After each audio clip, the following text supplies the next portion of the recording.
high-risk, high-reward defense. Still looking to where, the best ways to attack, this defense and be able to move the ball and score points. Don't see them giving up a lot of big plays in the running game or the passing game, which means they're really sound.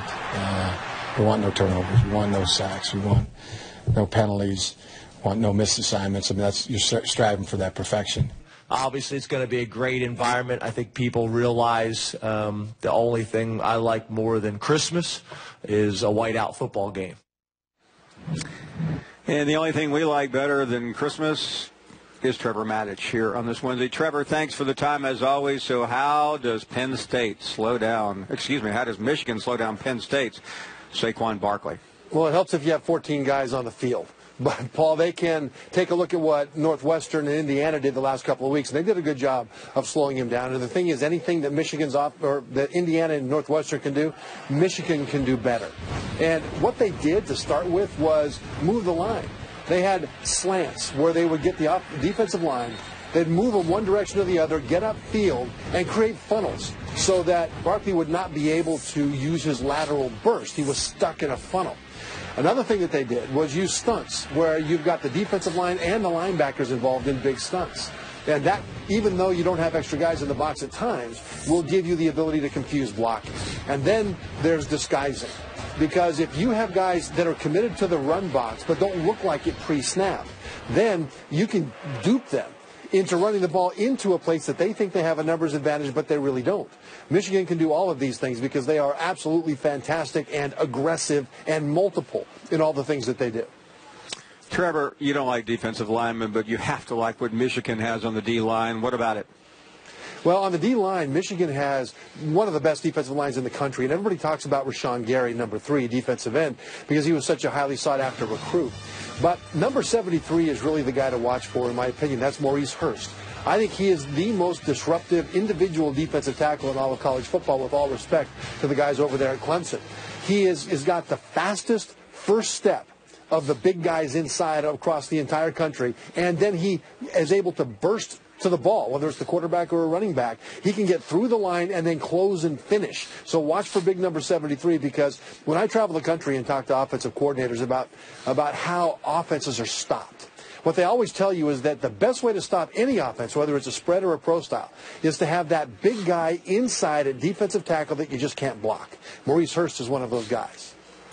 Everyone thought when Harbaugh showed up at Michigan we'd see some offensive firepower. That's his trademark. But so far it has been few and far between. What is up with the Michigan offense? Michigan's offense is the Oklahoma defensive offenses, Paul. In other words, it's the unit that's performing so irregularly that it could sink the championship hopes of a national championship caliber unit on the other side. In this case, the national championship caliber Michigan defense. And watching them on tape, they're frustrating because at times they do very well. I mean, they're not overly talented, but at times they play very well with the run game and the pass game. But other times they do clown show ridiculousness that sinks plays and causes them to lose yardage for reasons that have nothing to do with the defense. Missed assignments, bungled handoffs, all kinds of just silly things that they should have fixed in the summertime before they ever had an opposing defense in front of them. And this is one of the reasons that the offense looks a lot worse than it really can be. I'm proud to say, Trevor, this is one time I didn't start a rumor, but James Franklin yesterday had to react to some, for whatever reason he had to react. To be honest with you, I wasn't going to respond at all. But our fans, they were wearing me out on Twitter, and I think our players were perfectly fine. I think our coaches were perfectly fine. I just wanted everybody to stop talking about it and let's start talking about Michigan. Michigan, Michigan, Michigan, Michigan, Michigan, Michigan, Michigan, Michigan, Michigan. Texas A&M. Actually, he was responding to a story on the CBS Sports website about Franklin going to Texas A&M. No one corroborated this, Trevor, whatsoever. I'm not really sure why the report was written. Kevin Sumlin has turned the Aggie season around. But you still respond, or do you respond? What are your thoughts on what he said yesterday? No, you have to respond, or else it's a tacit agreement that there's something there. To me, this story is two things. It's silly, and it's really good for Penn State. It's silly because I can't imagine why James Franklin would build the goodwill he's got in Happy Valley, and knowing the commitment and the loyalty that they have, the coaches that they like there, and then go into that cauldron of Texas A&M where he can only really do wrong. That's the first reason I think it's silly. The reason I think it's great is because when James Franklin's name is elevated into the status of the savior of Texas A&M potentially, then even though he doesn't go, recruits, boosters, students see him as elevated in his own stature. This is a very good thing. Pete Carroll, when he coached USC, was mentioned for every NFL job that came open, and he never fully really shut him down. So what happened was, over the next week or so, on SportsCenter and on talk radio, people would talk about Pete Carroll, NFL. NFL loves Pete Carroll. NFL covets Pete Carroll. And then when Pete Carroll then walks into a recruit's living room, his Q factor goes up, his star power goes up. So this is good for James Franklin for that reason. Trevor Matich being wooed by Hollywood to star in the new Star Wars movie. Just a rumor. Let's talk about a game that is not a rumor, but it has been a rumor for a long time. It's relevant again. We're talking about SC and Notre Dame. Yeah, Paul, this game I love. This is a playoff game. It's not a play into the playoff, but the loser is going to be out because they'll pick up their second win. And when I was on my summer tour this year, every year I go around the country in my little car on my own time, my own expense, and I visit programs. Put in about 14,000 miles this last year. I drove through South Bend. And I did a little video in front of Touchdown Jesus saying that I think that Notre Dame is a dark horse college football playoff candidate. And a lot of people thought I was crazy because they only won 4 games last year. But all of a sudden, here they are. They match up really well with USC. And as long as their quarterback, Brandon Wimbush, is healthy enough to be able to run the ball well, he's missed the last 3 weeks, 2 games, 3 weeks they had a bye, with a foot injury. And as long as his foot is okay, then this is a Notre Dame team that can beat USC, especially since Notre Dame had to bye USC last week while Notre Dame was resting. He played a physical game against Utah. If they can win this game, then all of a sudden they are catapulted from dark horse to serious threat. And they have what's a really good quality loss right now against Georgia. We all wrote them off. Well, I wrote them off. You didn't, Trevor. Let's listen for a second to Brian Kelly on this matchup. USC Notre Dame, when I grew up, it was the game to watch. 2 great brand powers in college football coming together. That's one of the reasons why a lot of our kids come to Notre Dame, is to playing games like this. So many of these games have been decided as to who the national champion is. Maybe this game is one of them as well. We'll see what happens. We certainly know that you can't afford to lose a game here and still be considered for one of those 4 playoff spots. So our players know that. They're clear that once they lost early, that there's no room for error. He started the season as the preeminent Heisman favorite, the #1 pick. Everyone loves Sam Darnold. What has been going on these last 7 or 8 weeks, Trevor, with this young man? His confidence has been up and down, in part because there's been a roller coaster around him. The receivers at times have been brilliant, but other times they've dropped balls and run sloppy routes. The offensive line has had a bunch of injuries, and he could feel it against Stanford a few weeks ago, because he was a guy that was just throwing the ball where he wanted it to go, and it just had eyes to find its way through the defense. But a few weeks later against Oregon State, you could see his confidence was down, and he began to press. He missed opportunities, and he's better than this because it's an easy throw. So why would he be able to make a throw like at Stanford and then miss a bubble like that? Well, the same kind of thing with this. If he throws his receiver into the end zone, this is a touchdown. So even though he gets a stat of a long reception, it's not very good, because instead of throwing his receiver to the end zone, he throws him to the sideline into the ground. It's another missed opportunity. Now, he was better last week, much better, against Utah. But against Notre Dame, he'll need to be better still, because this Notre Dame defense has the ability to slow his running backs down. And really, it's just a matter of confidence. And what he did last week so well was just spread the ball out to people that he didn't fully trust and let them make plays, and they did. In the past, he's been so focused in on Deontay Barnett because he was his only returning starter at wide receiver that it limited some of the options. So really, if he feels it, he'll be great. If he forces it, it'll look like that Oregon State game.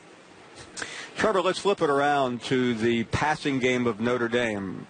What are your thoughts, and how good does it have to be to win this game? It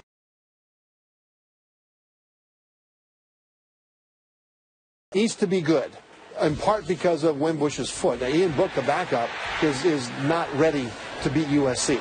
It's got to be Wimbush. And this year, even though he's been phenomenal as a runner, as a passer, he's still a work in progress, which is not unreasonable. This is his first year in this offense, his first year as a starter.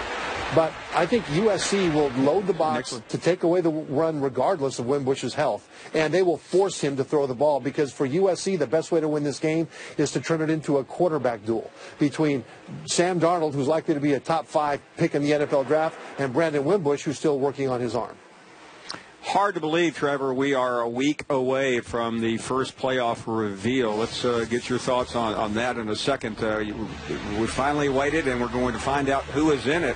Right now, who would your top 4 be? Right now, my top 4 are Alabama, Penn State, and then it gets tough. Then it gets really tough. I would say TCU, and who's the 4th, Paul? The FBI, of course, loves Alabama. Next is Georgia, Ohio State, Penn State, Wisconsin. Yeah, that's Georgia's the one that I was facing. Ohio State, I would put ahead of TCU when they show they can do the upgraded passing attack that they've had the last several weeks against lesser defenses, against better defenses. But, yes, Georgia was the one I was facing there. So it would be Alabama, Clemson, Georgia, and TCU. Not Clemson. Alabama, well, the ones I said a minute ago. That's okay. We're not going to hold you to it. It will change next week. I am curious, though. We saw Wisconsin on that list. They are the school, Trevor, that nobody is talking about. Should we? Yes, we should. And this is a classic example, Paul, of good enough versus deserve it. And resume has been so ingrained and pounded into our brains as college football fans that we don't look at how good a team is, and we just look at who they may have beaten. But if you were to take Alabama, lift them out of the SEC, drop them into the Mountain West, they would still be the best team in the country this year. But they wouldn't have the resume at the end of the year being undefeated to make it into the playoff, even though they're the best team. This is the problem that Wisconsin has right now, because on their side of the Big Ten, they don't have any teams that they'll play that'll end up ranked at the end of the regular season. So basically, probably the only ranked victory that they're going to have, unless Michigan holds up, is, because Michigan might lose a couple more games, would be the Big Ten championship game. And even so, if Michigan is able to hold up and the Big Ten championship game will be against the top 5 team, you look at other teams that they'll be competing with that may well have a better resume. And I think that's why people aren't looking as hard as they should at Wisconsin, because of this resume thing, which drives me completely nuts, because I was one of those guys that was on the field playing the games against teams with better resumes and better talent on paper, and we beat them anyway. So forget resume. Resume to me is mildly interesting. Who's the better player? Who's the better team? Now, Wisconsin, when you look at them, outside of probably Ohio State, has the best combination, offensive line and defensive line, in the Big Ten. You'd throw Penn State in that as well. That gives them the starting point to be a very, very good team and a threat, not just to win the Big Ten, but a threat to get into the playoff and do well there. Trevor, you alluded to Ohio State. Let's pause them for a second. With Ohio State, I would guess is going to be your answer. Who are the other one-loss teams that you think have a chance to make a run in late November, early December for maybe the 4th playoff spot? Notre Dame, I think, is definitely one of those teams. And USC, the winner of that game. The thing is, if USC is able to beat Notre Dame, and then Notre Dame does well the rest of the year, that will give the Pac-12 its best non-conference win among teams that still have a chance to make the playoff, which is basically Washington State, Washington, and USC. So the winner of that game, I think, has a very good chance. I think that Ohio State and Oklahoma are both helped dramatically by the debacle on Friday night of the Washington teams, where Washington lost to Arizona State, Washington State lost to Cal, because now all of a sudden you won't have an undefeated Pac-12 champion to compete with a one-loss Oklahoma champion, or Oklahoma State, by the way, the Big 12, or a one-loss Ohio State Big 10 champion, even though Ohio State lost to Oklahoma head-to-head. So I think that really the chaos of having those two teams, especially top 10 rated at the time, Pac-12 North teams, Washington and Washington State, lose, really opens the door for teams like Oklahoma and Ohio State to get right back in.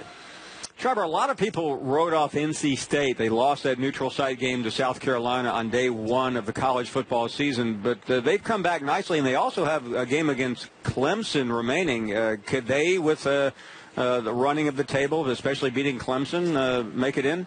Paul, that's a great point, because I think there's such a habit to talk about Clemson and really nobody else right now in the ACC, that NC State still, I think, doesn't get the respect they deserve.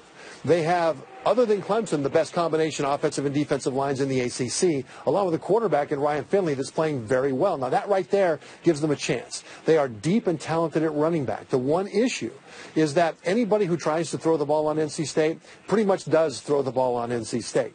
But they get Clemson at home. And then next week, they go to Notre Dame.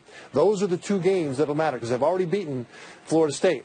If they're able to win at Notre Dame and then play that Clemson game where both of those teams have one loss, Clemson and NC State, that right there was likely to be a play-in game to the ACC championship game from their division. And NC State, there's no reason in the world why, if Syracuse can beat Clemson, NC State could not, because NC State is better at the line of scrimmage than Syracuse was.